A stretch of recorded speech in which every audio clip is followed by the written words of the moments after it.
Hi all, ഇന്നത്തെ video വന്നിരിക്കുന്നത് ഞാനൊരു ഓണസദ്യ വരയ്ക്കുന്ന ഒരു വീഡിയോ ആണ്.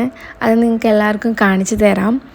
അപ്പോൾ ഓണമൊക്കെ ആയതുകൊണ്ട് ഞാൻ വിചാരിച്ചു ഓണസദ്യ വരയ്ക്കാമെന്ന്. അപ്പോൾ ഞാൻ ആദ്യം ഇലയുടെ ചിത്രം വരച്ചിട്ടുണ്ടായിരുന്നു. അതിൽ ഞാൻ ഗ്രാസ് ഗ്രീൻ എന്ന് പറഞ്ഞ ആക്രിലിക് പെയിൻ്റാണ് ഞാൻ യൂസ് ചെയ്യണത്. അപ്പോൾ അത് ഞാൻ അതിലേക്ക് ഫസ്റ്റ് പെയിൻറ്റ് ചെയ്യാൻ പോവാണിത്.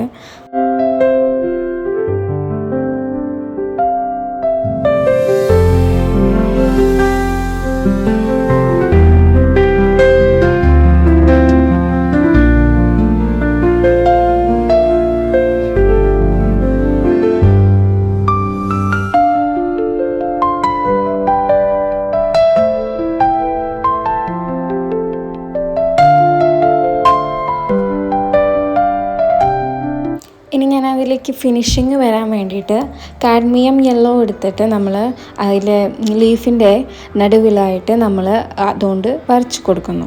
അതായത് കുറച്ച് ഫിനിഷിങ്ങിനായിട്ട് ലൈനായിട്ട് കൊടുക്കുന്നു. അത് കൂടാണ്ട് നമുക്ക് കുറച്ചും കൂടിയും ഫിനിഷിങ് പോയിന്റിൽ വരാൻ വേണ്ടിയിട്ട് എമറാൾഡ് ഗ്രീൻ എന്ന് പറഞ്ഞിട്ട് സംഭവമുണ്ട്. അതായത് കുറച്ചും കൂടി കടുത്ത ഗ്രീനാണ് കേട്ടോ. ഇത് ആക്രിലിക് ഉപയോഗിക്കുന്നവർക്ക് മനസ്സിലാവും. അപ്പോൾ എമറാൾഡ് ഗ്രീൻ എടുത്തിട്ട് നമ്മൾ ആ വാഴയിലയുടെ മറ്റേ ലീഫിൻ്റെ കുറച്ച് ലൈൻസൊക്കെ നമ്മൾ ഒന്നും കൂടി പ്രൊജക്ഷൻ വരാൻ വേണ്ടിയിട്ട് നമ്മളതിൽ വരച്ചു കൊടുക്കുകയാണ് കേട്ടോ. അത് കഴിഞ്ഞ് നമ്മൾ വൈറ്റ് കൊണ്ട് അതിൽ കുറച്ച് ബ്രൈറ്റ്നെസ്സും അതുപോലെ ഷാഡോ പോലത്തെ സംഭവങ്ങളും അതൊക്കെ നമ്മൾ വൈറ്റ് കൊണ്ട് ഒന്നും കൂടി ഗ്ലോ ചെയ്ത് കൊടുക്കുകയാണ് കേട്ടോ.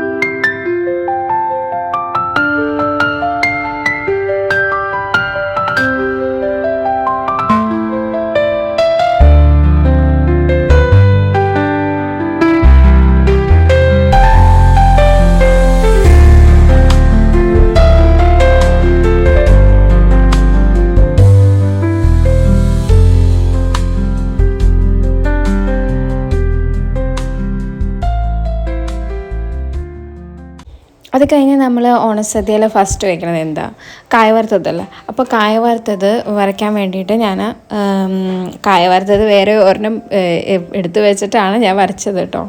അപ്പോൾ അതങ്ങനെ പ്രൊജക്റ്റ് ചെയ്ത് നിൽക്കാൻ വേണ്ടിയിട്ട് നമ്മൾ അതിൻ്റെ ഷാഡോയും കൂടിയും ഒരുമിച്ച് വരയ്ക്കണം. എന്നാൽ അതിൻ്റെ ഫിനിഷിങ് നമുക്ക് കിട്ടുള്ളൂ. അതായത് ബ്ലാക്ക് ലൈനായിട്ട് നമ്മൾ അതിൻ്റെ സൈഡ് ഭാഗത്തും അടിഭാഗത്തുമായിട്ട് വരച്ചു കൊടുത്താലാണ് അതിൻ്റെ പ്രൊജക്ഷൻ കിട്ടുള്ളൂ. അത് കഴിഞ്ഞിട്ട് നമ്മൾ അച്ചാർ വരച്ചു. അതിന് മുന്നേ നമ്മൾ ശർക്കര വരട്ടി വരച്ചു.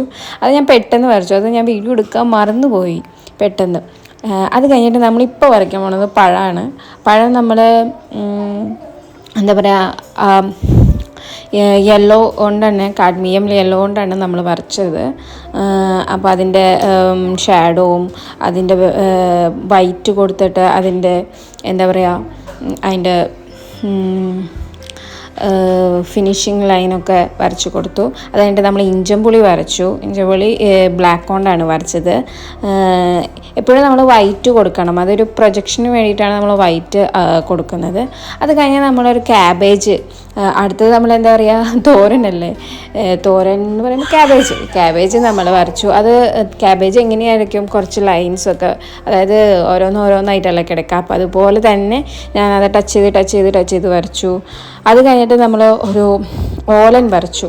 ഓലൻ വരയ്ക്കുമ്പോൾ ഭയങ്കര ബുദ്ധിമുട്ടായിരുന്നു. അതായത് എന്തെങ്കിലും ശരിയാവോ എന്നുള്ളൊരു പേടിയായിരുന്നു. അതുകൊണ്ട് ഓലം വരച്ചു. അതിൻ്റെ ഇടയിൽ നമ്മൾ ഞങ്ങളുടെ നാട്ടിൽ പയറൊന്നും ഇടാറില്ല ഓണത്തിന്, ഓലനിൽ. പക്ഷേ ഞാനിതിൽ ഫിനിഷിങ് വരാൻ വേണ്ടിയിട്ട്, ചില നാടുകളിൽ നമ്മൾ ഓലെന്ന് പറയുമ്പോൾ പയറും കൂടി ഇടും. പക്ഷെ നമ്മൾ ഞങ്ങൾ ഇരിങ്ങാലക്കുടയിലൊന്നും ഇടാറില്ല.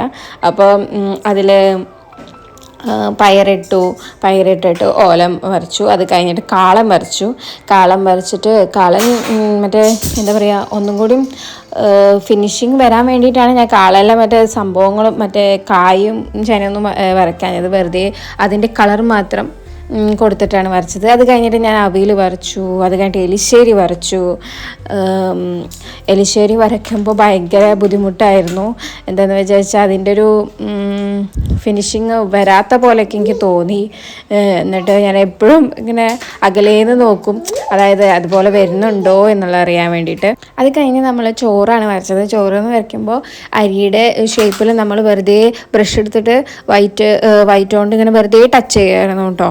ആ ഒരു എനിക്ക് ഭയങ്കര ഈസി ആയിട്ട് തോന്നിയത് ചോറ് വരയ്ക്കാൻ വേണ്ടിയിട്ടായിരുന്നു. അപ്പോൾ അത് വെറുതെ ഇങ്ങനെ ടച്ച് ചെയ്തുകൊണ്ടിരിക്കുകയായിരുന്നു. കുറച്ച് ഇങ്ങനെ വെറുതെ ഇങ്ങനെ ഞാൻ കാണിക്കണ പോലെ വെറുതെ ഇങ്ങനെ ടച്ച് ചെയ്യുമായിരുന്നു കേട്ടോ. അത് കഴിഞ്ഞിട്ട് അതിൻ്റെ ഒരു ഇത് വരാൻ വേണ്ടിയിട്ട്, ഷാഡോ ഇത് വരാൻ വേണ്ടിയിട്ട് നമ്മൾ ബ്രൗൺ എടുത്തിട്ട് കുറച്ച് അതിൻ്റെ ബോർഡറിലൊക്കെ ഒന്ന് കൊടുത്തു. അത് കഴിഞ്ഞിട്ട് ബ്ലാക്ക് കൊണ്ടൊന്ന് ഷാഡോയും കൂടിയും കൊടുത്തു. അങ്ങനെ നമ്മുടെ ചോറ് വരച്ചതും കഴിഞ്ഞു. അടുത്തത് നമ്മൾ വരയ്ക്കാൻ പോകുന്നത് അതിൻ്റെ മുകളിൽ സാമ്പാറായിരുന്നു. സാമ്പാറിൽ വെജിറ്റബിൾസും കാര്യങ്ങളൊക്കെ വരയ്ക്കാൻ വേണ്ടിയിട്ട് ഗ്രീനും ഓറഞ്ചുമാണ് എടുത്തത്. ക്യാരറ്റും മറ്റേ വെണ്ടയ്ക്കും കൂടിയിട്ടാണ് ഞാൻ പ്ലാൻ ചെയ്തത്. അപ്പോൾ അതുപോലെ വരച്ചു. അപ്പോൾ നമ്മുടെ കടുകും കൂടിയും അതിൻ്റെ ഇടയിൽ വെച്ച് കഴിഞ്ഞാൽ അതിൻ്റെ ഫിനിഷിങ് വരും കേട്ടോ.